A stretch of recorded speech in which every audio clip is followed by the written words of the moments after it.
Hello మిస్ఎస్ రావు, మానవాళికి ముప్పు ఏర్పడుతుందా అంటే ఆస్ట్రడామస్ కానీ లేదా బాబా వంగ కానీ 2026లో అంటే ఈ ఏడాదిలో మానవాళికి ముప్పు కలగబోతుంది. అది కూడా గ్రహాంతర జీవులతోటి పరిచయం ఏర్పడబోతుంది.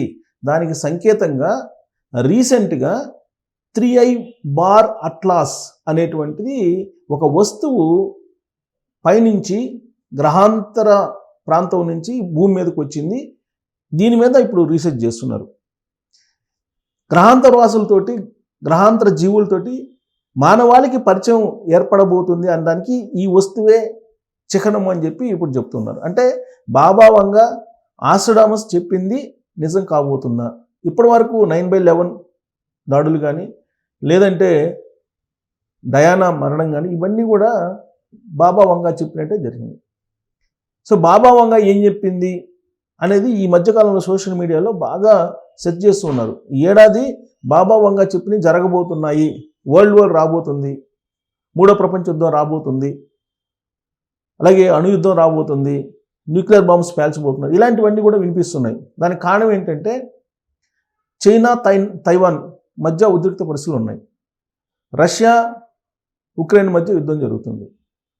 మరోవైపు గ్రీన్లాండ్ మీద సైనిక చర్య తీసుకోవడానికి అమెరికా సిద్ధమవుతున్నటువంటి క్రమంలో యూరప్ దేశాలు ఏం చేస్తాయి అనే దాని మీద ఇప్పుడు అందరూ ఆసక్తిగా ఎదురు చూస్తూ ఉన్నారు. ఇంకొక వైపు ఇరాన్ సంగతి తేలుస్తానని చెప్పి అమెరికా వార్నింగ్ ఇస్తుంది. అమెరికాకి ఇరాన్ నేత ఖమేనీ ఆయన కూడా రివర్స్ అటాక్ చేస్తున్నారు. అమెరికా సంగతి చూస్తామని చెప్పి ఇరాన్ చెప్తూ ఉంది.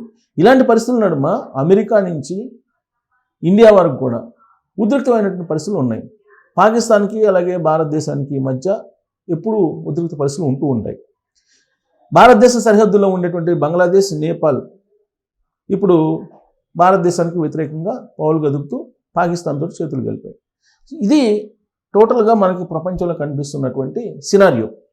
దీన్ని బట్టి వరల్డ్ వార్ వస్తుంది, రావడానికి అవకాశాలు ఉన్నాయి అనేటువంటి ఎక్స్పెక్టేషన్స్ దౌత్యవేత్తలు కూడా చేస్తున్నారు. అంతర్జాతీయ దౌత్యవేత్తలు కూడా చేస్తూ ఉన్నారు. 50-50 ఛాన్స్ ఉంది. కాకపోతే దీనికి క్లారిటీ రావాలంటే కనుక నవంబర్ నెల వరకు ఆగాలి అంటున్నారు. ఎందుకు నవంబర్ నెల వరకు ఆగాలంటే మధ్యంతర ఎన్నికలు రాబోతున్నాయి అమెరికాలో.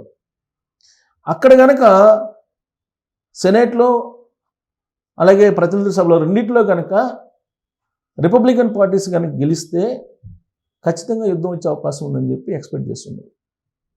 కానీ అక్కడ పరిస్థితి ఏంటి? ట్రంప్కి వ్యతిరేకంగా రిపబ్లికన్స్ కూడా మాట్లాడుతున్నారు. ఇప్పుడు ఆయన సొంత పార్టీలో ఉండేటువంటి రిపబ్లికన్స్ కూడా ఆయనకు వ్యతిరేకంగా మాట్లాడుతున్నారు. డెమోక్రాట్స్ తోటి కలిసి రీసెంట్గా నిన్న ఈ మెడికల్ బిల్లుని పాస్ చేశారు. అంటే అక్కడ ఆరోగ్యం మెడికల్ బిల్లుకు సంబంధించి రీఎంబర్స్మెంట్ ఇచ్చేటువంటి విషయంలో ట్రంప్ వ్యతిరేకించాడు. యాక్చువల్గా ఒబామా ఉన్నప్పుడు ఫ్రీ హెల్త్ ఉండేది, ఒబామా హెల్త్ కేర్ అని ఉండేది. అప్పుడు రాయితీలు బాగుండేవి. వాటన్నిటిని తీసేయడానికి ట్రంప్ సిద్ధమయ్యారు. అందుకే ఆయన బిల్లు పెడితే ఇంక్లూడింగ్ రిపబ్లికన్స్ వాళ్ళు కూడా వ్యతిరేకించి ఆ బిల్లుని పాస్ కాకుండా చేశారు. కాబట్టి నవంబర్లో జరిగేటువంటి మధ్యంతర ఎన్నికల్లో కూడా ఇలాంటి పరిస్థితి ఉండొచ్చు. అంటే ప్రతినిధుల సభలో స్వల్ప మెజారిటీ ఉంది రిపబ్లికన్స్కి. అక్కడ కనుక డెమోక్రాట్స్ కనుక గెలిస్తే ఒకవేళ సెనెట్లో బలం ఉన్నప్పటికీ అప్పుడు ట్రంప్ తగ్గే అవకాశం ఉంది. అలా కాకుండా ఎగువ సభ దిగువ సభ రెండు సభల్లో కనుక ట్రంప్ పార్టీ రిపబ్లికన్ పార్టీ కనుక విజయం సాధిస్తే ఖచ్చితంగా గ్రీన్లాండ్తో పాటు క్యూబా, కొలంబియా అలాగే కెనడా జోలికి కూడా వెళ్ళే అవకాశం ఉంది. అప్పుడు థర్డ్ వరల్డ్ వార్ వచ్చేటువంటి ఛాన్సెస్ ఉన్నాయని చెప్పి ఒకటి వినిపిస్తుంది. ఇక రష్యాకి అమెరికాకి మధ్య ప్రజెంట్ ఉద్రిక్తమైనటువంటి వాతావరణాలు ఉన్నాయి. ఎందుకు? అట్లాంటిక్ సముద్రంలో నౌకని పట్టుకున్నారు అమెరికా కోస్ట్ గార్డ్స్. దాని మీద రష్యా సీరియస్ అయింది. రష్యా సబ్మెర్సిబుల్ని పంపించారు. ఇప్పుడు అక్కడ రష్యాకు సంబంధించిన సబ్మెర్సిబుల్ రెడీగా ఉంది. ఇంకొక వైపు ఇంకొక నౌకను కూడా ఇప్పుడు తాజాగా అమెరికన్ కోస్ట్ గార్డ్స్ పట్టుకున్నారు, వెనిజులాకు సంబంధించింది అని చెప్పి చెప్తూ ఉన్నారు. సో ఇవన్నీ కూడా సముద్రంలో బయలుదేరుతున్నటువంటి ఉద్రిక్త పరిస్థితులు మైదాన ప్రాంతానికి వచ్చాయి అని అంటే న్యూక్లియర్ వెపన్స్ని ప్రయోగించేటువంటి అవకాశం ఉంది. ఇప్పుడు ఉక్రెయిన్ మీద రష్యా బలమైనటువంటి బాంబ్స్ని వేస్తుంది. న్యూక్లియర్ బాంబ్ వేగిపోయినప్పటికి కూడా ఆ తరహా బలమైనటువంటి మిసైల్స్ని ప్రయోగిస్తుంది. మరి ఇదే కొనసాగితే కనుక రాబోయేటువంటి రోజుల్లో యుద్ధం రావడానికి అవకాశం ఉంది. అదే వంగ బాబా కానీ బాబా వంగ లేదంటే ఆస్టర్డామ్ కానీ ఇవన్నీ చెప్పారు. ఈవెన్ పోతులూరి వీరబ్రహ్మేంద్ర స్వామి కాలజ్ఞానం చూసినప్పటికీ కూడా ఇంచుమించుగా అలానే మనకి కనిపిస్తూ ఉంటుంది. వింతలు విశేషాలు అనేకం చెప్పారు మన పోతులూరి వీరబ్రహ్మేంద్ర స్వామి గారు. ఇవన్నీ ఒక్కోటి మన కళ్ళెదురు కనిపిస్తూ ఉన్నాయి. జరిగిన వాటిని నమ్ముతాం మనం. జరగని వాటిని జరుగుతాయని చెప్పి ఎప్పుడో చెప్పారు వీళ్ళు. సో బాబా వంగ లాంటి వాళ్ళు, పోతులూరి వీరబ్రహ్మేంద్ర స్వామి గారు లాంటి వాళ్ళు, అలాగే నోస్ట్రాడామస్ వీళ్ళందరూ చెప్పారు. సో వీళ్ళు చెప్పిన ఈ నిజం కాబోతున్నాయి 2026లో. ఇది మానవాళిని దెబ్బతీసేటువంటి సంవత్సరం అని చెప్తున్నారు.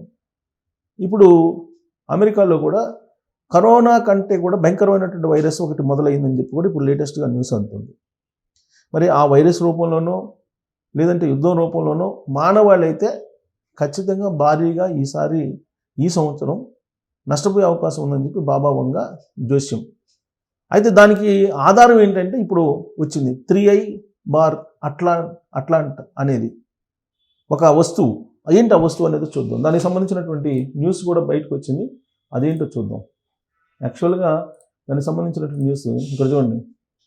2026లో 3వ ప్రపంచ యుద్ధం మొదలవుతుందన్న బాబా వంగ. మానవాళికి తొలిసారిగా గ్రహాంతర వాసులతో పరిచయం అవుతుందని జోస్యం. ప్రస్తుతం అంతర్జాతీయ ఉద్రిక్తల నడుమ ఈ జోస్యంపై తీవ్ర చర్చ. ఈ ఏడాదే పెద్ద యుద్ధం, రాజకీయ కుట్రలు ఉంటాయన్న నోస్ట్రాడామస్. బాల్కనంలో నోస్ట్రాడామస్గా పేరొందిన బల్గేరియాకి చెందిన బాబా వంగ జోస్యాలు మరోసారి ప్రపంచవ్యాప్తంగా చర్చనీయాంశం. 9/11 దాడులు, ప్రిన్సెస్ డయానా మరణం వంటి ఎన్నో సంఘటనలు ఆమె ముందే ఊహించారని నమ్ముతారు. 1996లోనే ఆమె మరణించినప్పటికీ ఆమె చెప్పిన భవిష్యవాణిపై ఆసక్తి ఇప్పటికీ కొనసాగుతుంది. తాజాగా 2026లో 3వ ప్రపంచ యుద్ధం ప్రారంభమవుతుందని, మానవాళికి తొలిసారిగా గ్రహాంతవాసులతో పరిచయం ఏర్పడుతుందని ఆమె జోస్యం చెప్పినట్టు న్యూయార్క్ పోస్ట్ తన కథనంలో పేర్కొంది. సో న్యూయార్క్ పోస్ట్ ఆధారం లేకుండా ప్రచురించదు, బట్ న్యూయార్క్ పోస్టే చెప్తోంది 3వ ప్రపంచ యుద్ధం వచ్చే అవకాశం ఉందని. గ్రహాంతర జీవులతో మానవాళికి పరిచయం ఏర్పడుతుందని, ఇది ప్రపంచవ్యాప్త సంక్షోభానికి లేదా వినాశనానికి దారితీయవచ్చని ఆమె హెచ్చరించినట్లు తెలుస్తుంది. గత నెల భూమికి దగ్గరగా వచ్చిన, ఇది ఇంపార్టెంట్, ఇప్పుడు బాబా వంగ చెప్పిన దానికి ఈ ఉదాహరణ బలం చేకూరేలా. గత నెల భూమికి దగ్గరగా వచ్చిన 3I బార్ అట్లాస్ అనే ఓ రహస్య వస్తువును దీనికి సంకేతంగా కొందరు సిద్ధాంతకర్తలు భావిస్తున్నారు. ప్రస్తుతం చైనా తైవాన్ మధ్య ఉద్రిక్తలు, రష్యా అమెరికా మధ్య నెలకొన్న ఉద్రిక్త సంబంధాల నేపథ్యంలో 3వ ప్రపంచ యుద్ధంపై బాబా వంగ చెప్పిన జోస్యం నిజమయ్యే అవకాశాలు ఉన్నాయని కొందరు అభిప్రాయపడుతున్నారు. మరోవైపు బాబా వంగ జోస్యంతో పాటు 1500 కాలానికి చెందిన ఫ్రెంచ్ జ్యోతిష్యుడు నోస్ట్రాడామస్ చెప్పిన భవిష్యవాణి కూడా సోషల్ మీడియాలో వైరల్ అవుతుంది. ఆయన అంచనాల ప్రకారం ఈ ఏడాది ప్రముఖ వ్యక్తి హత్యకు గురయ్యే అవకాశం ఉందని, లేదా ఒక రాజకీయ పాలనను కూల్చే కుట్ర జరగవచ్చని తెలుస్తుంది. అలాగే ఈ ఏడాది 7 నెలల పాటు జరిగే ఓ పెద్ద యుద్ధం గురించి కూడా ఆయన తన రచనల్లో హెచ్చరించారు. సో నోస్ట్రాడామస్ కానీ బాబా వంగ కానీ చెప్తూ ఉన్నారు. దానికి తగ్గట్టు ఒక రహస్య వస్తువు గ్రహాంతరం నుంచి భూమి మీదకి వచ్చిందని చెప్పి చెప్తూ ఉన్నారు. ఇది న్యూయార్క్ టైమ్స్ కథనం ఇది. సో న్యూయార్క్ టైమ్స్ అంటే కొంచెం నమ్మదగినటువంటి పత్రిక అమెరికాలో. సో కాబట్టి దాని ప్రకారం 3వ ప్రపంచ యుద్ధం బాబా వంగ చెప్పినట్టు రాబోతుంది. దానికి సంబంధించిన రహస్య వస్తువు గ్రహాంతరం నుంచి వచ్చింది. మానవాళికి గ్రహాంతర వాసులతోటి, గ్రహాంతర జీవులతోటి పరిచయం ఏర్పడుతుందని అంటున్నారు. సో ఈ సంవత్సరం మొత్తం ఆర్టిఫిషియల్ ఇంటెలిజెన్స్తో పాటు ఇలాంటి అద్భుతాలు ఎన్నో జరగవచ్చని చెప్పి బాబా వంగ చెప్పిన జోస్యాన్ని గుర్తు చేసుకుంటున్నారు. మరి మీరు నమ్ముతున్నారా? దీని మీద కామెంట్ చేయొచ్చు. Thank you.